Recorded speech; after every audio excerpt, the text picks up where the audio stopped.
Habang nagre-reban tayo while rebanding, nagluluto tayo ng vegetarian pansit canton.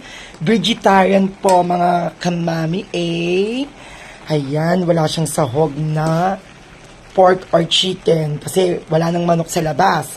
Kaya vegetarian lang. Itadakimasu, kain tayo mga kamami Hindi ko nababanggitin mga pangalan. At least ako, nagpo-post ako, nagmamay day ako. Lagi ako nag-caption or nagsasalita ng itadakimasu.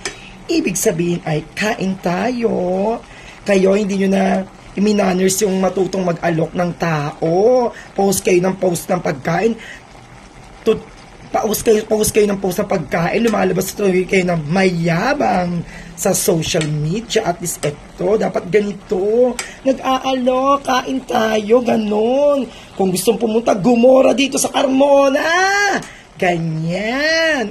Let's eat itadakimasu. Hindi yung iba dyan, post ng pagkain. Wala man lang makasya ng itadakimasu. Or kain tayo mga kamami, mga ganyan, kinesok, kineme. Etchosera kayong palaka.